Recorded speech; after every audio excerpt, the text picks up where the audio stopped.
बांग्लादेश की पीएम शेख हसीना ने इस्तीफ़ा दे दिया है और वो अपनी बहन के साथ बांग्लादेश से भागकर कहीं और चली गई हैं। तो आइए इस पॉडकास्ट में हम जानते हैं कि शेख हसीना का डाउनफॉल कैसे शुरू हुआ, कैसे एक पावरफुल पीएम को इस्तीफ़ा देकर देश छोड़कर जाना पड़ा।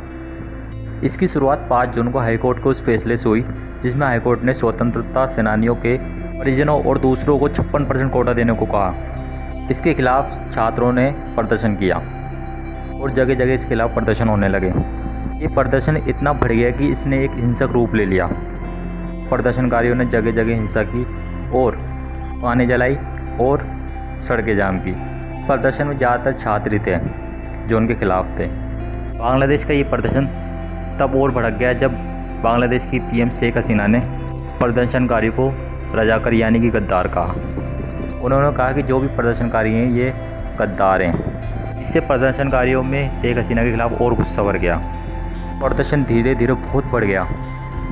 20 जुलाई को आंदोलन से जुड़े छात्र नेता नाहिद इस्लाम को पुलिस ने अरेस्ट कर लिया और हिंसा रुकने का नाम नहीं ले रही थी। इसे देखते हुए सुप्रीम कोर्ट ने हाई कोर्ट का फैसला पलटने का फैसला लिया और 7% कोटा लागू किया। लगातार हिंसा को कम करने की कोशिश की गई, आंदोलन को शांत करने की कोशिश की गई, लेकिन आंदोलन शांत नहीं हो रहा था और आंदोलनकारियों की मांग थी कि शेख हसीना अपने पद से इस्तीफ़ा दें। और शेख हसीना को हटाने की मांग में कई जगह हिंसा भड़की और इसमें करीब कई लोगों की मौत हो गई।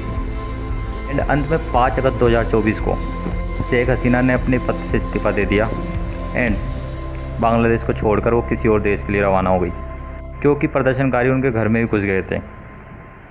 उनके इस्तीफे के बाद सेना ने अंतरिम सरकार बनाने का फैसला किया। शेख हसीना जो कि 1996 में पहली बार प्रधानमंत्री बनी और इसके बाद 2009 में वो फिर से पीएम बनी और लगातार 2024 तक पीएम रही, लेकिन अब उन्हें बांग्लादेश को छोड़कर भागना पड़ा। शेख हसीना बांग्लादेश के संस्थापक पहले राष्ट्रपति मुजीबुर रहमान की बेटी हैं। पूरी दुनिया में पहली महिला है जिसने सबसे लंबे समय तक शासन किया किसी देश पर।